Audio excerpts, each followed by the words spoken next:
Good evening, everybody. My name is Steve Edwards. I'm the Executive Director of the Institute of Politics, and we are pleased to have you here tonight as we continue our spring quarter speaker series at the Institute of Politics. For those of you who are familiar with the IOP, our mission is to inspire and engage and cultivate the next generation of public service leaders. And one of the key program areas that we have throughout the year are ongoing public events like this that bring thought leaders to campus to share their insights on key issues of the day. And tonight's conversation, the title of which is borrowed from Michael's book, The Fight to Vote, is an especially timely one. We've had so much conversation, and tonight, obviously, we're waiting for the outcome of the primary vote in the Wisconsin primaries about the candidates, the horse race, strategy, what it might mean for the conventions, et cetera. We spent far less time actually talking about the act of voting and what's happening with voters, and it's a long history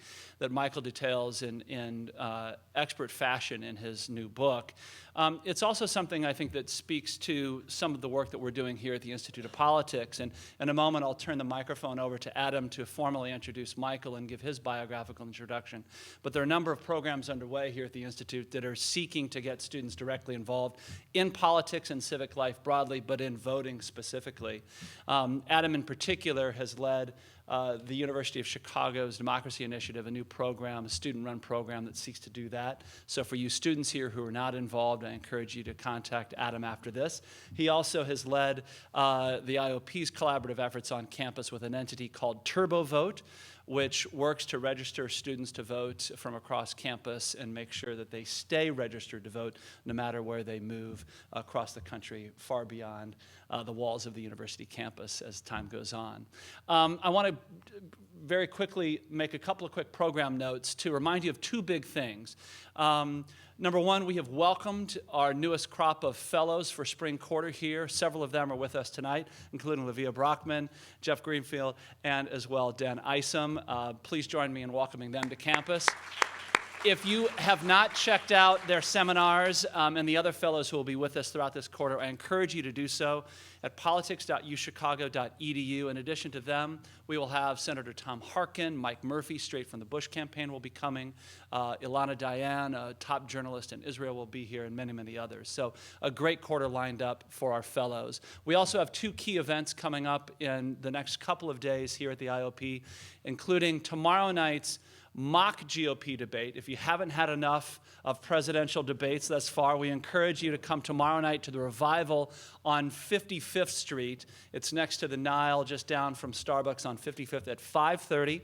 You will get to see three University of Chicago students performing the roles of Cruz, Trump, and Kasich. Which will be terrific. So 5:30 tomorrow for that. And then on Monday, we're turning the attention to social entrepreneurship and the world of agriculture and food policy through Josh Tetrick, who's one of the leading innovators in this space. He'll come and give us a talk at 6 o'clock on Monday night. So without further ado, let me turn the microphone over to Adam Reynolds, who here at the university, you are a second year, correct? He's a second year from Winchester, Massachusetts, majoring in economics with a human rights minor. I talked about some of the ways he's involved with us. He's also been a Fellows Ambassador. So please join me in welcoming Adam to get us started. Before I do the introduction here, I just want to give a quick shout out to Sam Zaker, who's in the back of the room, and Alex Sertelli, who co-founded UCI and have been helpful with TurboVote. In 2014, we saw the lowest voter turnout rates in 70 years. Where just 36.3% of the eligible voting population turned out and elected a Congress that unsurprisingly enjoys an abysmally low 13% approval rating.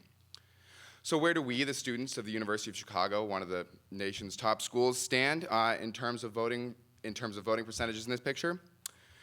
We're solidly below an already abysmal national average. UChicago students voted at 19% in the 2014 midterm elections and at 41% in the 2012 presidential elections. These numbers are made even worse when taken into context with a city that has its fair share of voter suppression over the course of its history and will require more than individual actions. Rather, to fix these numbers, we need collective action of students who believe in the power of an inclusive democracy. Michael Waldman has spent a lifetime dealing with these issues. Since graduating from Columbia University and NYU Law School, he served as the executive director of Congress Watch and taught at the Kennedy School of Government.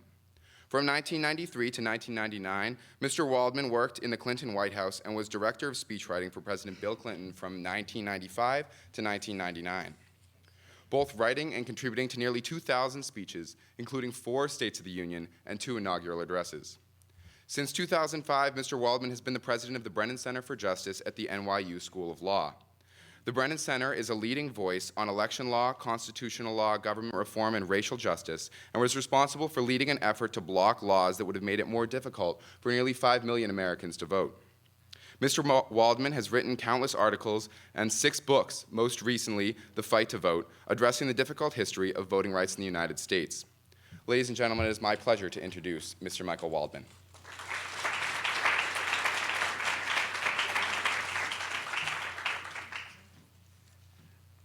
Thank you all so much for being here. Thank you, Steve, for all you do in creating and building this remarkable institution. I had the chance to chat with David Axelrod earlier today, and all over the country, this Institute of Politics is something people are excited about, learning from remotely, and we can't wait to see what you all are doing and going to be doing going forward.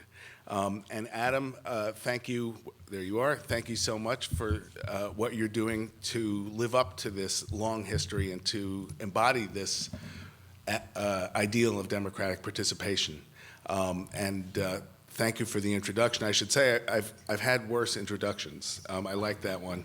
President Clinton once introduced me. After working on one of these speeches, he came over and put his arm around me and said, "This is Michael. He's the guy who typed my speech." So that was accurate, but I hope not complete. And I should also, among others, and I don't know if she's here, acknowledge someone who worked with me closely on the book, Miriam Bale. Hi.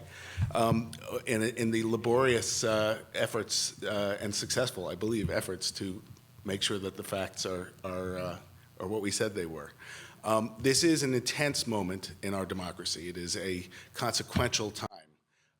It is always the case that this issue of how we vote and how we live up to this notion of a government of and by and for the people, it's always relevant, but it's certainly at the front of our minds today. And I'm asked frequently, why write the book now? You heard a little bit about the work of the Brennan Center, the institute at NYU School of Law that I'm privileged to lead.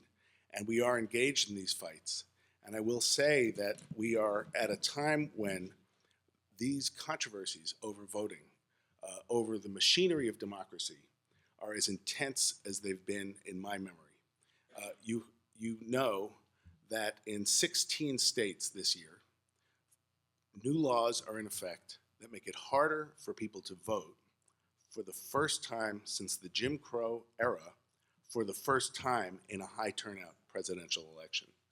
This is also the first presidential election in half a century without the full strength of the Voting Rights Act of 1965, the landmark civil rights law that was, I believe, gutted by the Supreme Court of the United States in 2013. It's the first election where the full impact, the full consequence of Citizens United and other misguided court cases is being felt throughout the system.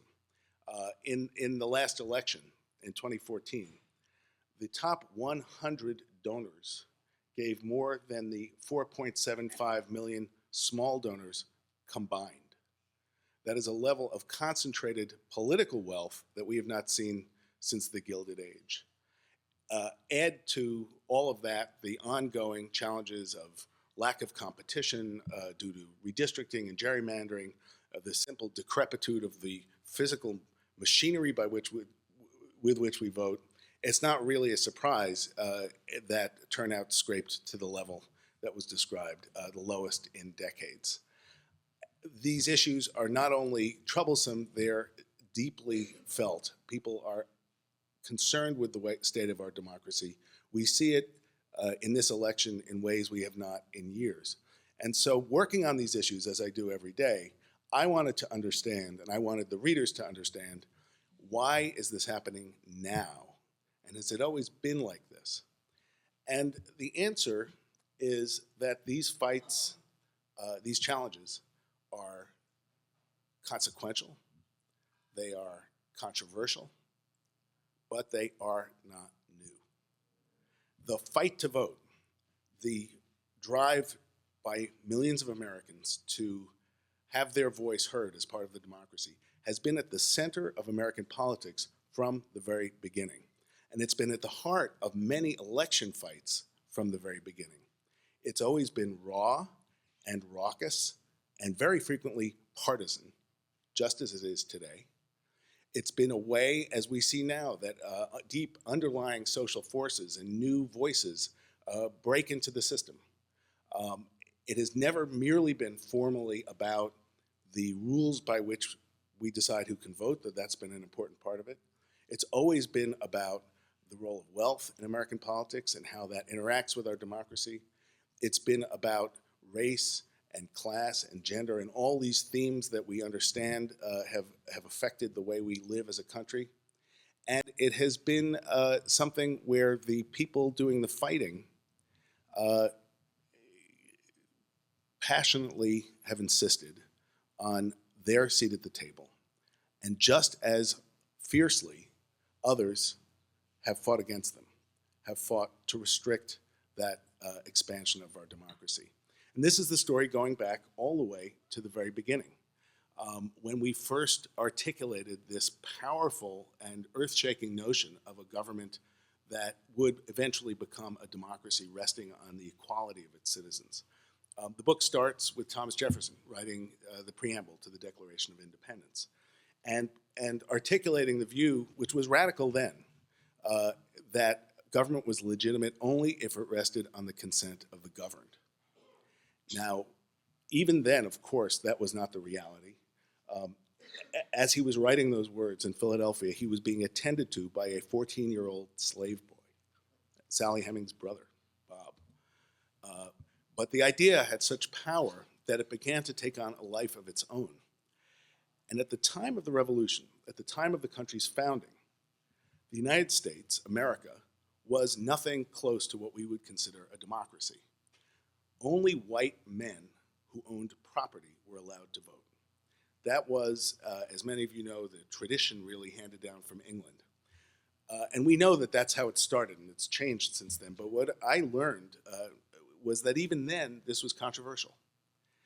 In 1776, Ben Franklin led a revolt, a working man's revolt in Pennsylvania, insisting on ending the property requirement and on a wide right to vote.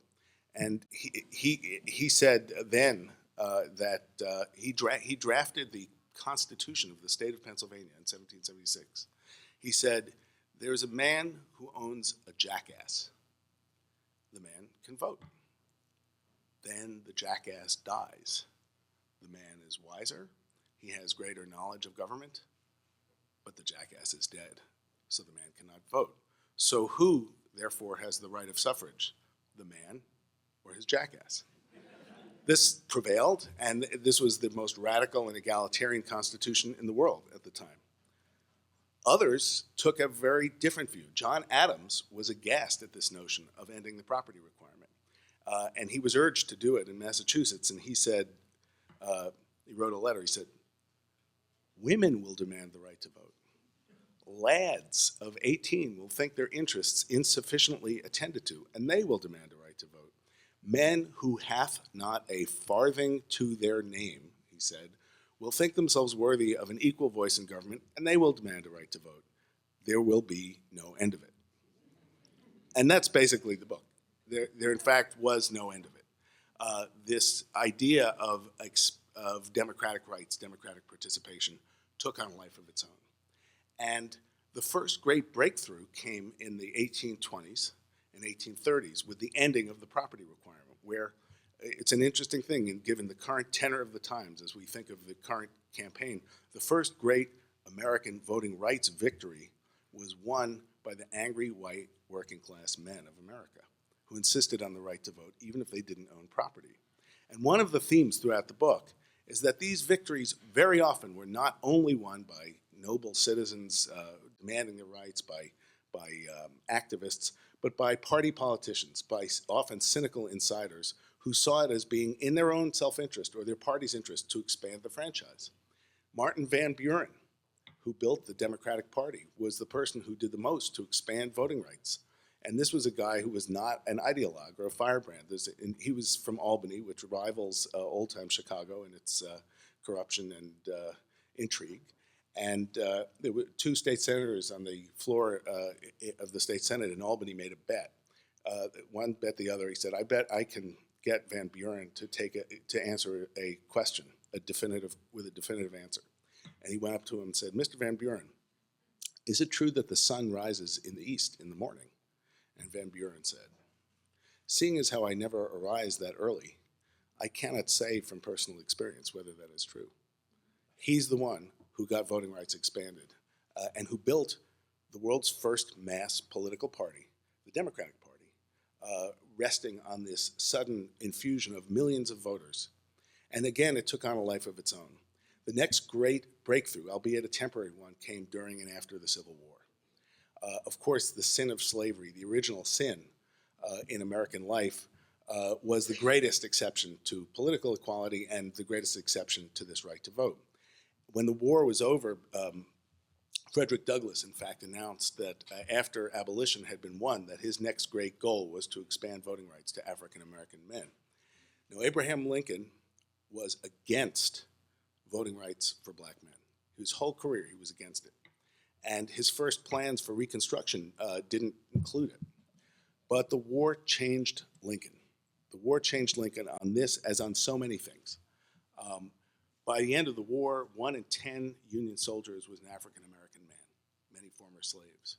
When Lincoln gave that legendary second inaugural address, about half the crowd were black men and women, many in uniform. And Lincoln changed. And war is often a driving force in making people understand that a seat at the table has been won by a new force or a new community. And Lincoln gave, 3 days after the surrender at Appomattox, Lincoln gave his first speech on Reconstruction, on what he wanted to do, his first major speech, from a second-floor window of the White House. And in the course of this speech, a long speech, he said, "I've been criticized for not extending voting rights in my Reconstruction plans to African American men. I now agree with this criticism." And he supported voting rights for former soldiers, for those who were educated. And in fact, at a cabinet meeting a few days later, he indicated he was going to go even further all the way. At least one listener caught the significance of what Lincoln said, as we've learned from the history books. John Wilkes Booth was there, and he gasped, "That means citizenship. That is the last speech he will ever give." And he tried to get the guy standing next to him to shoot Lincoln on the spot. And he wouldn't do it, so Booth vowed, "By God, I will run him through myself." And 2 days later went to Ford Theater. Now, I don't want to pretend that Booth was a big Lincoln fan up until that point. And his previous plan had been to kidnap him. Didn't seem like a very well thought out scheme. But it was Lincoln's embrace of voting rights that was the spark that led to that act, if we are to understand what the historians tell us. This fight to vote was at the center of the politics of the Reconstruction era and the immediate post-Civil War. The Republican Party pushed through the 15th Amendment to the Constitution, a right to vote, regardless of race. And one of the things that's interesting to know is, first, as I said, it's often the party politics of one or another party fighting to expand that right to vote. In this case, it was the Republicans. It's also the case that while the original Constitution did not refer to a right to vote because they didn't want to enshrine that property requirement in the document, it's been added 5 times explicitly in subsequent amendments. No other topic has nearly as many constitutional amendments. And this was the most significant of the early ones. And a lot of people don't realize that there was a flowering of democracy in the South after this. Voter turnout among African American men reached 90%. There were hundreds of black men who were elected to serve in legislatures, in Congress, as governor, as senator. And then, as you know, it was crushed. This right was effectively revoked, first by violence from the Ku Klux Klan, which was at that point basically a paramilitary arm of the Democratic Party, and then by a cowardly deal with the North and to withdraw the troops. And it took a while, but there was a systematic disenfranchisement of African Americans in the South. And this was a profound central fact in American politics for decades and decades, until my life and when many of us were here, that the South was solely elected by white voters and was entirely elected Democrats, was the central political fact in American politics for a long time. What a lot of people don't know is something similar happened in the North. Not as bad, but there was a repression of the vote in the North as well. The cities of the North were now filling up and filled with immigrants. And they weren't from Mexico, like you hear about today. They were from Ireland and Italy and Poland and Europe. But a lot of the blue bloods of the Northeast, a lot of the establishment of the time, suddenly had second thoughts about universal suffrage. John Adams' great-grandson said that if we have universal voting rights, we will have a dictatorship of the proletariat, the African proletariat in the North, the Celtic proletariat in the North, the African proletariat in the South, and the Chinese proletariat in the West. So they began passing laws and changing practices in the North to make it much harder for people to vote. All kinds of rules, some of which seem evidently fair or right on their face, such as the institution of voter registration, all of which serve to dramatically push down voter participation rates. Adding to this, at the same time, for the first time, the new role, which was very significant, of big money in American politics, because campaigns were now flooded with money from the robber barons of the Gilded Age. And that became another way that the power of the vote, the meaning of the vote, was diluted.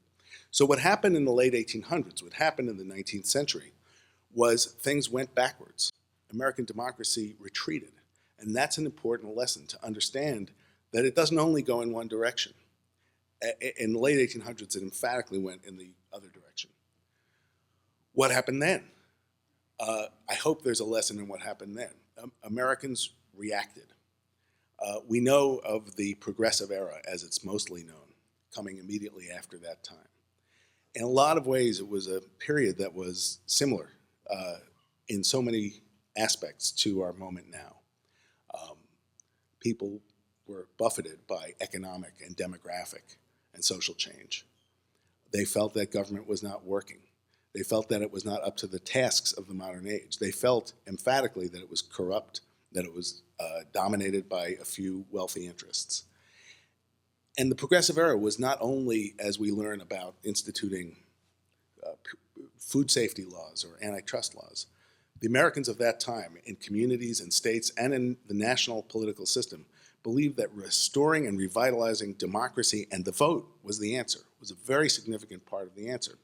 One of their moves was to pass the 17th Amendment to the Constitution, which gave people the right to vote for United States Senator. Previously, it had been state legislatures who did it.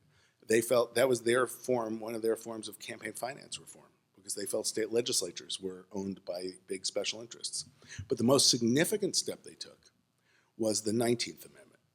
And I believe, if I'm correct, Miriam helped with the research on this. The 19th Amendment, as you know, was the amendment that guaranteed the right to vote for women. And in textbooks, we kind of skip over it. It seems like it was relatively non-controversial. But in actual fact, the story is quite amazing. The fight to vote for women was every bit as intense and controversial as any voting rights fight before or since. Now, you know this idea was first articulated in a big way in 1848 in the Seneca Falls Declaration. But not a whole lot happened after that for decades.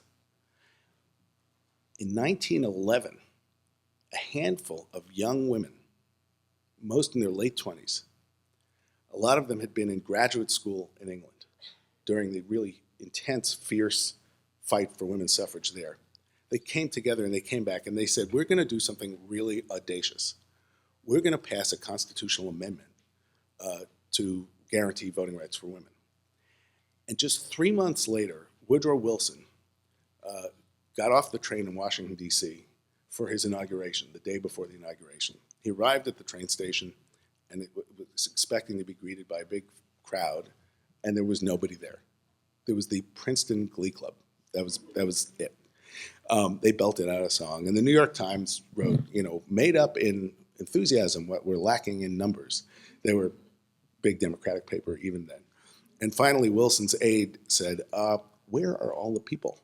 And the host sort of sheepishly said, well, they're all down at Pennsylvania Avenue. 5,000 women were staging a march for women's suffrage on Pennsylvania Avenue, led by a young woman dressed in a Greek goddess costume on a white horse, who was a recent graduate of NYU Law School, so we're very proud of her.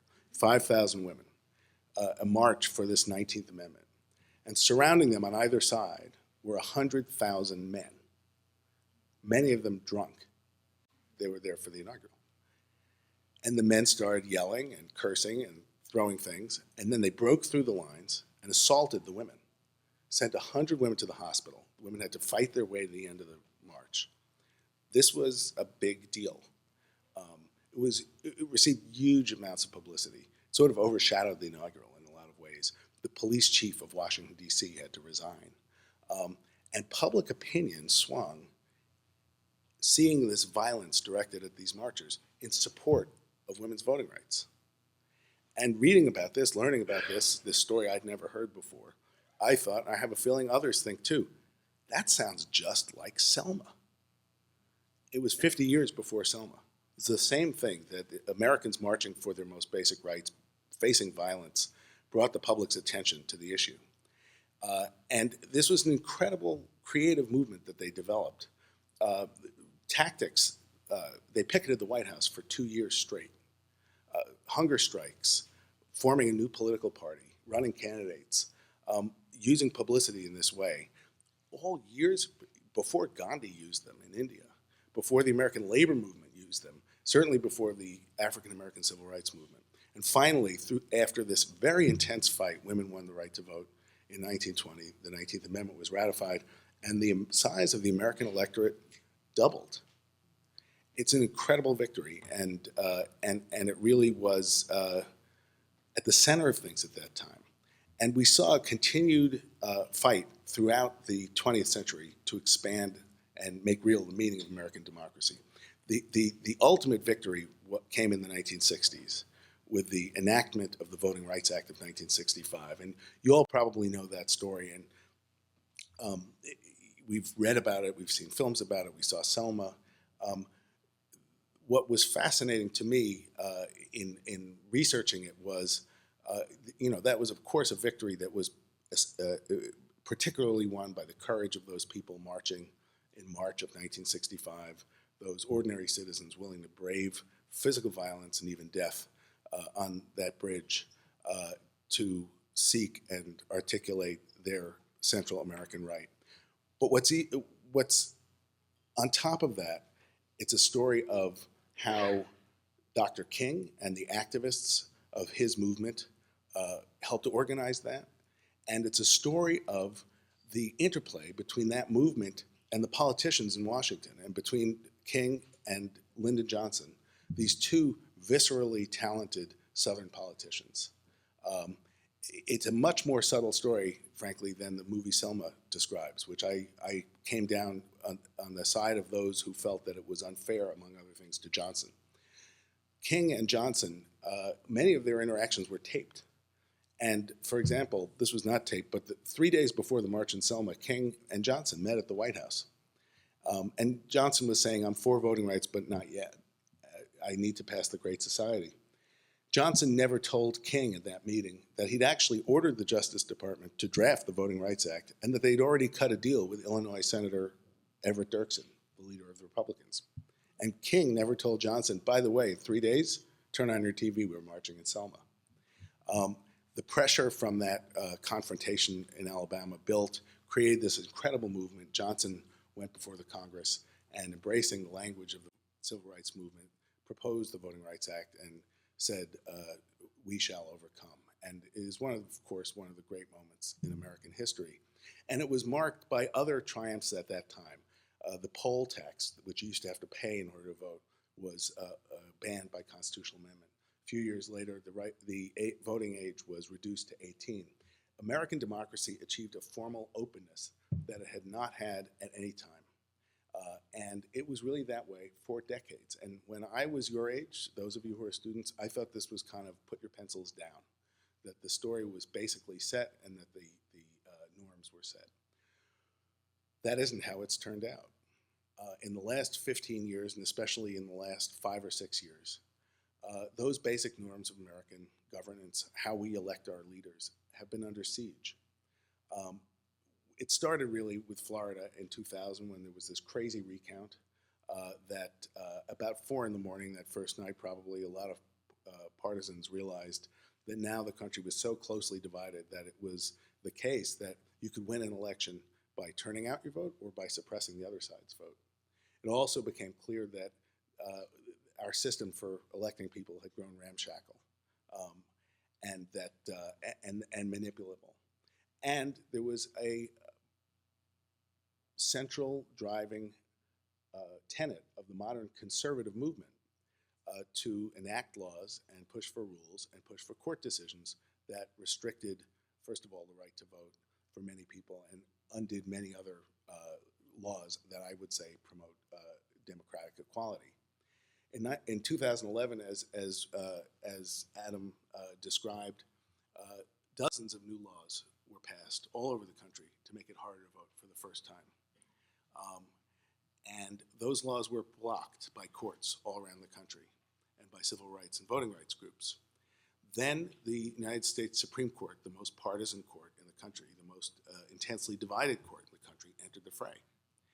And in 2013, the court issued a ruling called Shelby County, which gutted the heart of that Voting Rights Act of 1965. Chief Justice Roberts said that was then, this is now. We don't really need it anymore. 2 hours later, the state of Texas implemented its harsh new voter ID law. And I should say, I'm not against voter ID. I'm actually for voter ID. I think people should have to be who they say they are, and it makes sense to demand that they prove it. I'm against requiring ID that lots of people don't have. 2 hours after this ruling, Texas implemented its law. And instantly, this is the law, people noted this, it was very mischievous in its partisan intent. In the state of Texas, you cannot use your University of Texas student ID card as your government ID, but you can use your concealed carry gun permit.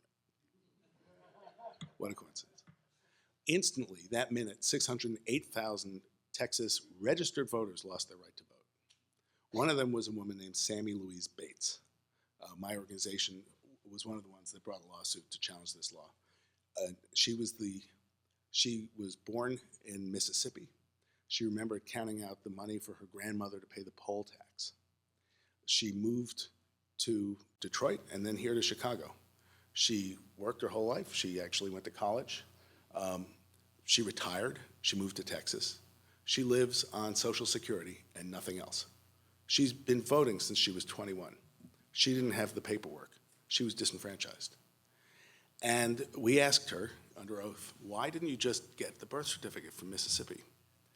And she said, well, that costs $42. And I have to put $42 where it will do the most good. You can't eat a birth certificate. She was the lead witness in a federal trial that found that this law was racially discriminatory. It disproportionately hit communities of color much harder, that it was illegal and it was unconstitutional. The most conservative appeals court in the country upheld that, but the law is still on the books and still being implemented because the wheels of lawsuits and justice grind very slowly. And you're seeing fights like this all over the country. Wisconsin yesterday, with 300,000, or today rather, with 300,000 people we think unable to vote who might otherwise have been able to vote because they lack the ID. Arizona a few weeks ago with long, long lines because of changes under the Voting Rights Act. So this is going to be, this fight to vote, to uphold the right to vote, is going to be hand-to-hand combat between now and Election Day. Let me end on a note of optimism. Why am I at all optimistic, other than temperamentally? Because while we're at a tipping point, perhaps, we're also seeing a response. People care about these issues of democracy and how our democracy works as they have not in years.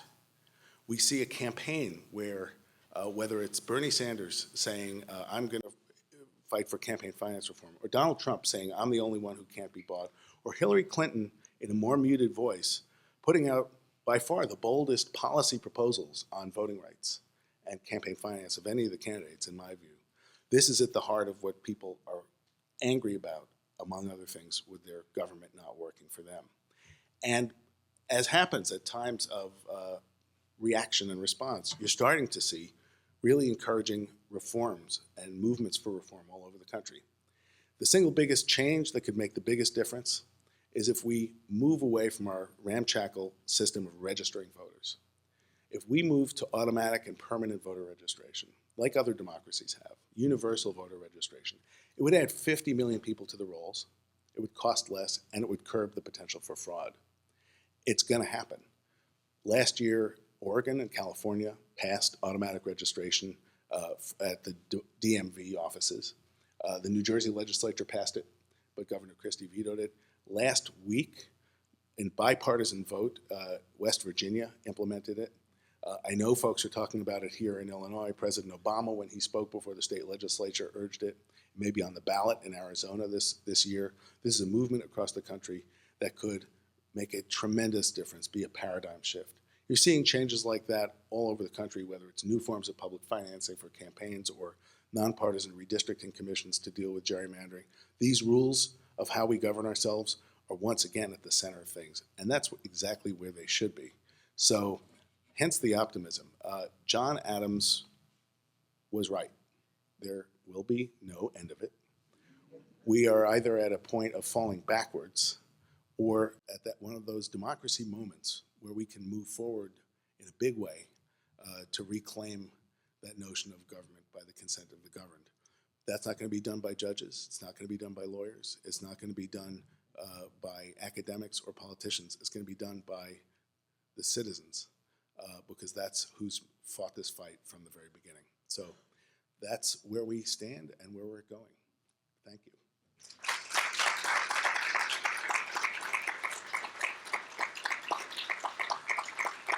And I'm eager to hear questions or comments.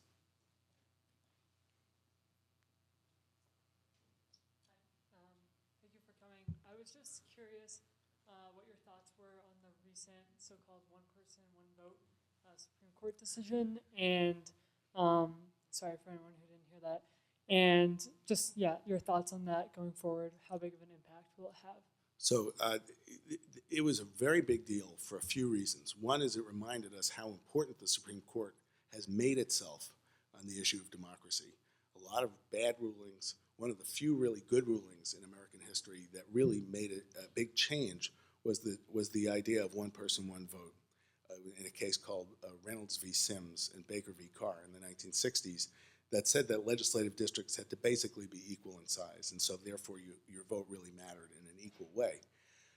This was a case that a lot of us thought the court should never have taken, where they were being asked to say that it was unconstitutional for states to count total population when making those legislative determinations rather than eligible voters or citizens. Had they ruled the way the plaintiffs wanted, it would have shifted power to rural areas. It would have really hurt districts where there are a lot of immigrants. It would have been, I think, at odds with the way we've governed ourselves as a country. All 50 states use population. The argument we thought, didn't go so well in the Supreme Court. We filed a brief, a number of other people did, but as you know, in an 8-0 ruling, they rejected summarily the challenge to this system. And in language that was very powerful, made it clear that the purpose of these rules is representation of everybody, citizens or non-citizens, children, all different kinds of people, all deserve representation from their government. The Supreme Court, interestingly, as hostile as it has been to voting rights, has actually been very frustrated, like the rest of us, with gerrymandering, with the lack of competition because of the way these lines are drawn. And they have been signaling for a while, through a number of rulings, that they're open to a challenge to partisan gerrymandering. In fact, a professor here at the University of Chicago, Nick Stephanopoulos, has brought a case that's going to go to trial in challenging Wisconsin. And it's a very exciting, there's a number of cases all over the country where it may well be that the Supreme Court, either with a new justice or no new justice, will take up the issue of partisan redistricting. So this is actually an area for hope. Thank you. Yes. Could you speak to the history of felon voting rights and any changes that you might see that's on the horizon? Great question. So in many states all across the country, people are barred from voting because of a past criminal conviction. Again, this is something where we're out of step with most other democracies. The Constitution actually authorizes felon disenfranchisement, but the way the laws have been put into effect date from the Jim Crow era, and they were really very emphatically designed then and have continued to have the consequence now of especially disenfranchising African Americans. And there are still, to this day, 3 states where anybody who's had a criminal conviction, a felony conviction, is barred for life from voting. Iowa, of all places, Florida, and Virginia. There are several million people nationwide who are blocked from voting. This is, interestingly, one of the areas where there's actual possibility of real bipartisan progress across ideological lines. There's a national movement to change this. Part of it grows out of the very encouraging movement to end mass incarceration in the United States. There's a wide recognition now that there's something wrong when we have 5% of the world's population and 25% of the world's prison population, that we over-incarcerate, we over-arrest, we over-criminalize. And as you may know, there's a genuine left-right movement, even in the Congress, to do something about this legislation that's moving, we hope, in the next few weeks. And as people have come to understand the reach of the criminal justice system and that it's unfair, they're coming to understand that this consequence of the criminal justice system is also overbroad and unfair. These are people who are usually paying taxes, they're back in the community, they're trying to raise a family, and they still can't vote. There's been a lot of progress on this over the past decade. Most recently in Maryland, 2 months ago, the governor vetoed a law, but it was overridden by the legislature that gave 40,000 people their voting rights restored. And this is genuinely, we work with the conservative evangelical community very closely on this. One of the great champions of this fight in the Senate is Rand Paul. This is something where the traditional left-right or even partisan lines are not displaying themselves. So it's an area of significant hope, I think. Hi. Yes. Thanks for coming. You mentioned that in November, a question might be on the ballot in Arizona about automatic voter registration. Also in Illinois, here there might be a question on the ballot to set up an independent redistricting commission for the state legislature. I would ask, one, I guess since we're here in Illinois, if you've had a chance to review that proposal, if you have any thoughts on it, and also more generally, if you would have any advice to electoral campaigns that that are tasked with passing these amendments, how to get out the message to voters that these are battles about improving democracy and expanding people's voices.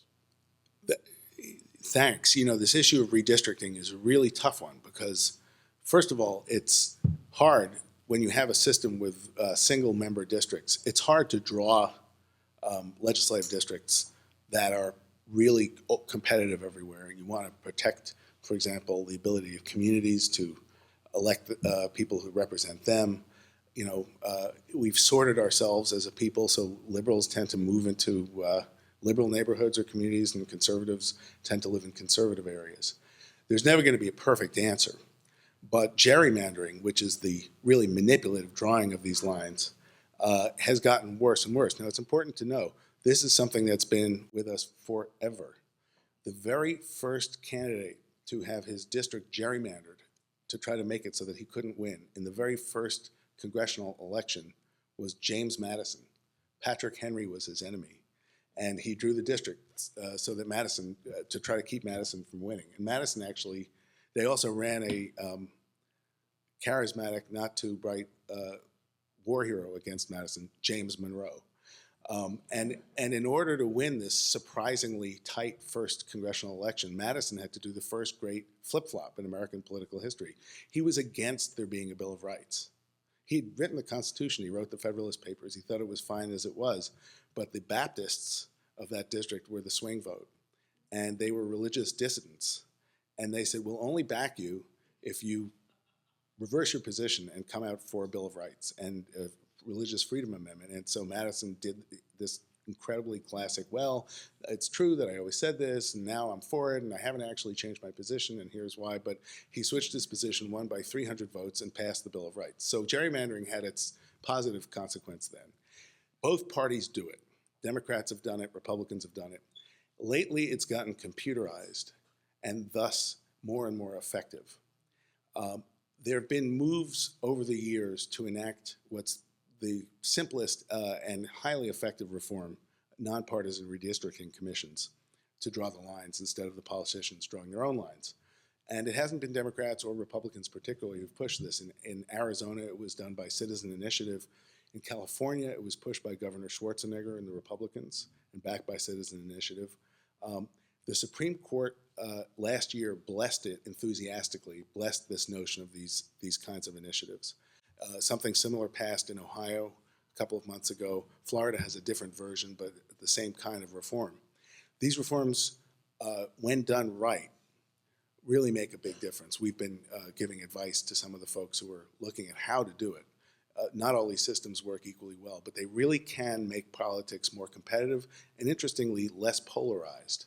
Because when you have more competition, it's not the extremes in each party and the primaries that pull people to the extremes, but you actually get people competing for the broad mass of voters. How do you get the voters to care about it? I think this year people are showing us they care about these rules of democracy and the state of American democracy, the unhappiness that people have with government in Springfield, in Washington, is palpable, and this can be tied to it. The challenge is where these things have been defeated is when they can be tarred as being for one party or another. Nobody wants to be a sucker. Even if they want redistricting reform, they don't want their own side to lose out. So the challenge is to be clear that this is not something, I understand Governor Rauner supports it, it's not something done by the Republicans to the Democrats, but by the people on their own behalf. That's been what works. Folks have the microphones, so yes. I do whatever the guy with the mic tells me, because otherwise the What's your people can't attitude hear it. towards multi-member districts in the Congress? Multi-member districts are something that you used to have in a variety of places, including in Illinois. They addressed this question of the single-member district as an obstacle to competition. It's a creative solution. There are other things that do similar, that take a similar approach, such as something called instant runoff voting or ranked choice voting. In California, they have a system where the top two finishers in the primary run in the general election, even if they're from the same party. I think all of these things are interesting and often good ideas. The challenge, frankly, is that they are so at variance with Americans' notion of how an election is supposed to run. I think it's very hard to persuade people that it's the answer. And it's also important that multi-member districts not be a subterfuge to disenfranchise some people. So a lot of black communities and Hispanic communities were actually hurt when, for example, cities moved to at-large elections rather than neighborhood-based elections, which is a kind of multi-member district. And that meant that if you had a minority that needed to be represented, it could never get represented. But I think that it can be a good idea. I think that, frankly, the challenge is we have a hard enough time getting people to vote now. It seems too unusual, a logical leap for a lot of people. Yes. Hi. So I know that across a number of demographic lines, youth turnout has historically been pretty abysmally low. Why do you think that is, and what can we do about it? It is emphatically right that youth turnout is always low. Even when it seems to be surging, it's still low. A lot of it has to do with people not having the habit of voting. And as people get more entrenched in their lives and feel they have more at stake and more rootedness, then they tend to vote more and more. When the voting age was lowered to 18, it was expected at the time that it would lead to a surge in youth voting for George McGovern, who was the anti-war Democratic candidate, and that it would doom Richard Nixon. But actually, first of all, not a lot of people voted, but the majority of them voted for Nixon. The youth vote doesn't always follow people's predictions. I think that in recent years, it's especially hard because young people engage with each other and engage in the world in an entirely new and different way in some respects from previous generations. And the amount of choice people have, the ubiquitousness of social media. This doesn't mean, in fact, that that young people can't be organized to vote, but that new means of getting people engaged and able to be with each other virtually have to be used. And that's why some of the things that we were hearing about before, and the use of turbo vote to get people registered. Part of it is a lot of people are just not registered. People are not pre-registered when they turn 18, and a lot of people don't register. And so many people who actually might ultimately decide to vote find that it's too great a bother when they want to start. So there's barriers, but I think it has more to do with how people organize themselves and interact with the world. Are there any? Yes. Oh, good. Yeah, so I'm curious to hear what you think about vote by mail and if it's an effective way to increase access to voting. So vote by mail, there's one or two states in the Northwest that vote by mail basically all the time. And it's part of a much broader movement away from having Election Day be the first Tuesday after the first Monday in November, which a lot of people assume must be in the Constitution, but is not in the Constitution. It was a law enacted in the 1840s for the convenience of farmers of that time, and we're still living with it. These days, about a third, in a presidential election year, about a third of all voters vote before Election Day. A lot of them vote absentee or by mail, and a lot of them vote in early in-person voting. I'm a big fan, so I think that it's a positive thing. The evidence is mixed on how much of an impact it has on turnout and participation. It's not like it's blown the roof off. The states that do it have a very high participation rate anyway, even before they did it. But it is the case that early voting, in one way or another, is, if nothing else, a customer service. I'm a big fan of early in-person voting because it enables you to kind of build a movement around people going to the polls. There's also a worry, which is that a lot of these voting laws are justified by assertions that there's a lot of voter fraud, and it's nonsense. They're the kind of voter fraud that these laws would stop. That laws like voter ID laws or cutbacks in early voting or crackdowns on voter registration, all these things, it only stops one kind, which is in-person voter impersonation. And as a statistical matter, you are more likely to be hit by lightning in the United States than to commit in-person voter impersonation. It's a myth. It's an urban myth used to great effect. When I debate people from the Heritage Foundation or the Wall Street Journal, the examples they use when they come up with examples are all about absentee balloting. And there's a risk there that someone will go into a nursing home and fill out all the ballots. Because when there's election misconduct, which is a rich history throughout the country's 240 years, it's almost always insiders in some way or another who are doing it. And so that's another reason I'm a big fan, particularly of in-person voting. Though there are people from Washington and Oregon where they do the early voting, and Colorado too, who swear that it really is a terrific thing. Yes? Hi. I was wondering what your thoughts are on mandatory voting. I think Australia has a fine for people who don't show up at the polls. And mandatory voting is, President Obama has floated that as an idea, and there are other countries where it is required by law to vote. In broad principle, I'm for it, in the sense that I have to pay my taxes, and I have to serve on a jury, and for men at least, and maybe for women soon, I have to sign up for selective service. And this is, to me, a part of what it means to be a citizen of a self-governing republic. Having said that, I don't think there's a chance of it happening. I think that we have a libertarian streak in this country that's very deep, and people recoil at being told what to do. And even though these systems give you the opportunity to vote none of the above or not cast a ballot, I think it seems, frankly, to me unlikely as a solution. I mean, others may have a different view, but that's my view. Yes. It seemed to me for a long time that the last hugest barrier to the one person, one vote principle in our democracy is the way we elect presidents and the electoral college.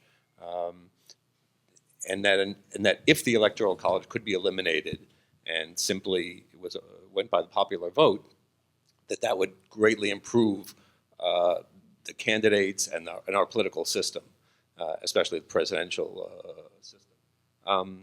Do you see any prospect of that? And do you think it would improve our country? So I am for eliminating the Electoral College. The simplest way to do it would take a constitutional amendment. And there have actually been amendments that have moved through the Congress, though they've never been sent to the states before. If we did eliminate the Electoral College, it would, Jeff Greenfield is here and has written at least one work of fiction which required for its plot twists the existence of the Electoral College, the House of Representatives, and all the arcane rules that we learn about every 30 or 40 years or so. The problems with the Electoral College are, it was almost an afterthought when they did it at the Constitutional Convention. They couldn't really decide how to choose the president. They knew it was going to be George Washington, and that was kind of what mattered, and then they kind of moved on. And 4 times in the country's history, the person who didn't get the most votes became president. Political scientists, with rare conciseness, call this the wrong winner problem. That's happened, obviously, most recently in 2000 with George W. Bush. What people don't realize is 4 years later, if 60,000 votes had switched in Ohio, John Kerry would have been president, even though George W. Bush won a much bigger popular vote majority than Al Gore had won 4 years before. And if that were to happen, the Democrats would suddenly revere the wisdom of the founders, and Republicans would want to change. Yeah. Oops. When I wrote this novel, I became a master's student in the insanely arcane rules. I just want to point out one thing about a repeal of the Electoral College. You remember what happened in Florida when they had a recount, or might have recounted, 6 million votes. We have had times in this country's history. John Kennedy may have beaten Richard Nixon by 0.1% of the popular vote, depending on how you counted those crazy Alabama votes. And my point is, you go to a straight popular vote, and you will have, if the election is close enough, you will have 50 Floridas of people spending God knows how much time trying to weigh 130 million votes based on hanging chads or whatever the heck the system is. So all I mean is, if we ever did that, you might want a situation where you say, God, why did we ever repeal the Electoral College? That's true. The biggest problem with the Electoral College to me right now is not the wrong winner problem, but what happens the other years, in that most of the time, only a handful of swing states actually have a presidential campaign. Campaigns, if you look at maps, it's really an amazing thing to see where the ads are run. Texas, reliably Republican, California or New York, reliably Democratic, literally don't have ads run or meaningful campaigns. And there are just so many voters who are not organized and who are not really a part of this. And people. I live in Brooklyn, where we're about to have a debate. That's very exciting. That doesn't happen all that often. But when people want to work in politics, they get in buses and drive to Ohio and Pennsylvania. And that's kind of crazy. There is a way of moving around the Electoral College without a constitutional amendment called national popular vote. I'm pretty sure it passed the legislature here in Illinois. It's basically an interstate compact, which does not negate the concern that Jeff raised, but in which enough states say that if enough states pass this law and sign this compact, we will vote our electoral votes for whoever won the national popular vote. even if they didn't win our state. It would make the Electoral College sort of a remnant. And I'm for that, but it's true that there are challenges. But I think that American politics would address a lot more of would be steered toward the real issues of many more of the people rather than just, if you want to know one of the consequences of the Electoral College, why have we not had normalized relations with Cuba until now? It's because of Florida's electoral votes, not but even because of what the broad public thinks. I would also say that one of the things that has improved since 2000 is the actual way we cast ballots. In 2000, people spent endless amounts of time squinting at these sheets of paper to see whether the pen had gone through and made what was called a dimple chad or a hanging chad. Congress required all the states to move toward electronic voting machines. And this scared a lot of people. They thought that this was rife for hacking, and there were risks there. Though what a lot of people don't know, and the Brennan Center was involved in these issues, those systems, the new systems, are much better than all the previous systems if you have a paper trail, if you have a paper record. They actually count the votes much more accurately. And so we could move even more toward that. There's only one problem with these new machines that were required by law to be purchased after the 2000 election. Think about it. They're 15-year-old computers. And I don't know about you, but my 15-year-old computers don't work very well. They use zip drives. It's actually true. And those are the sophisticated ones. 43 states have voting machines that are 10 years old or older. And many of them have them that are 15 years old. So as a presidential commission appointed by President Obama, Democrat and Republican, made clear, they're about to start breaking. And so we're going to have to buy new machines. We're going to have to invest in modernizing and upgrading how we vote. It's actually potentially an opportunity to integrate that with computerized voter registration rolls, even with digitized security measures, which would make this whole voter ID issue go away. Because if you had tablets at the polling places and people had their picture from their driver's license or something when they walked in, and if they didn't have the picture, they would take the picture at the spot. And then now the record is there. And they just started doing this in New Hampshire. If we really invested in our democracy, we could actually make it work a lot better. But unfortunately, I think what you're going to see in this election is the machines breaking, and people not knowing how to fix them, and the volunteers, many of them elderly, who generously work at the polls, not having an idea of what to do, and you'll see long lines as a result of that.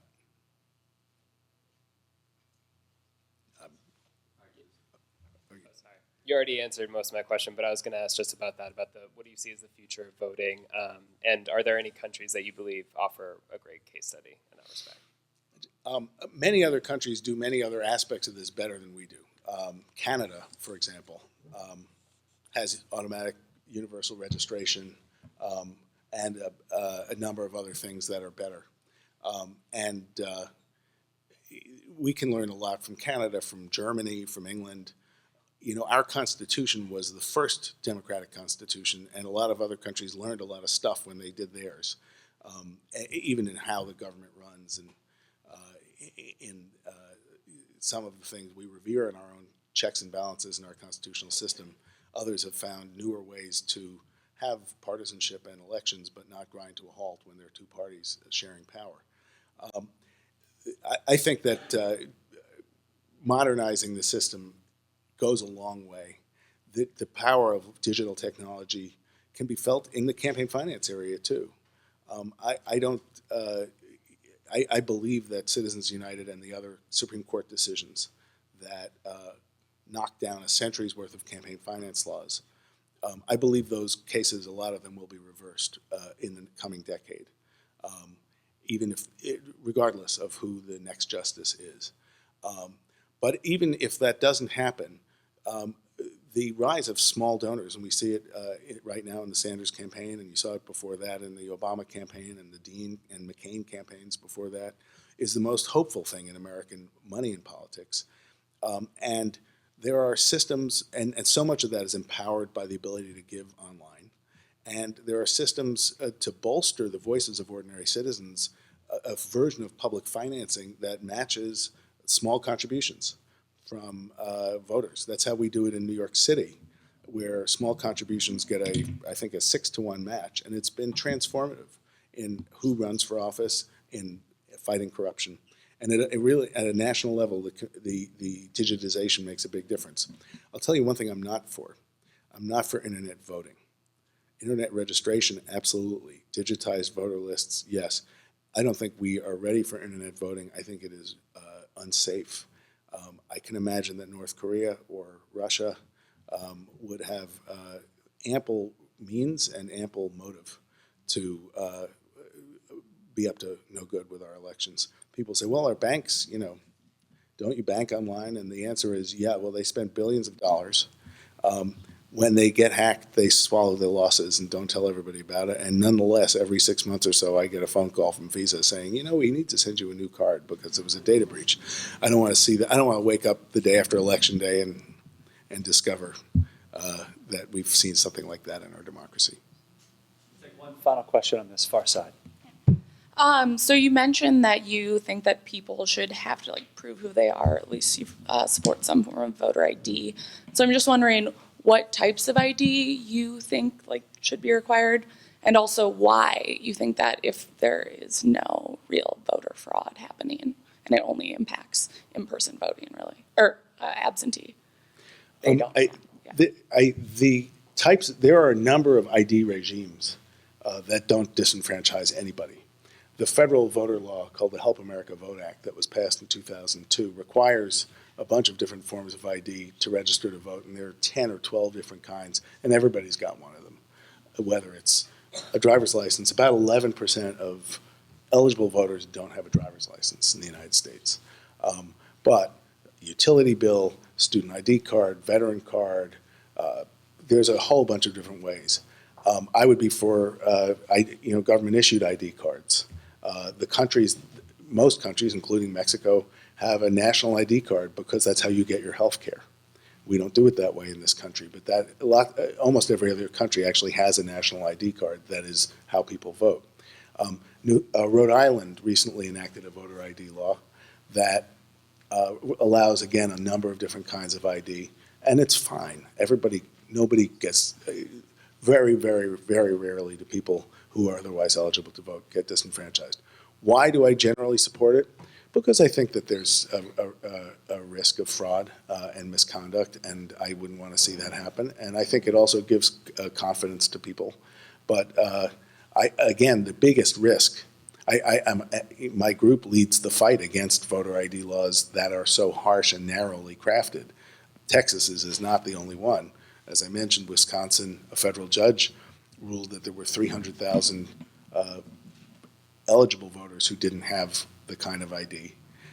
And the judge ruled that looking at the penalties for in-person voter impersonation, that you would have to be actually insane in order to commit it, to cast that one extra vote and face years in jail for doing it. We as a society, it's very hard to live in society without some kind of ID. The people who don't have ID, we're not doing them any favors by not trying as a society to get the poor, especially ID. But these ID laws, again, as crafted, hit communities of color, young people, and the elderly who don't have a driver's license or who don't have the paperwork.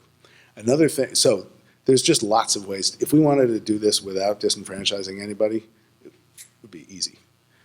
It is easy. Unfortunately, some folks are moving in the opposite direction. The latest fad is to require proof of citizenship because of the fantasy that there are somehow thousands or millions or billions or zillions of non-citizens voting. And the state of Kansas and state of Arizona are trying to implement that, and we're fighting them in court to try to stop it. On that note, please join me in thanking Michael Waldman. Michael, really appreciate it. Thank you so much for that contextual look at the current state of voting in the United States and also the historical comparisons as well. Michael has kindly agreed to sign copies of his new book called The Fight to Vote. We want to thank the University of Chicago Bookstore for offering to sell copies. I'll let you walk over to that table if you don't mind before people besiege you on the way. And as I do, I just want to take a quick moment too. I recognized a few of our fellows early on. I also want to recognize Maria Latella, who is joining us from Italy for the month of April as a fellow here at the Institute of Politics. Maria, would you mind standing? She's a terrific journalist in Italy. And in print and broadcast, television, radio, we'll be doing a series of seminars looking at the European Union, looking at comparisons between Berlusconi and Trump, and a number of other issues that are really timely and offer an interesting counterpoint between the U.S. and Europe, broadly speaking. So you can find out more about her seminar series and all of those at politics.uchicago.edu.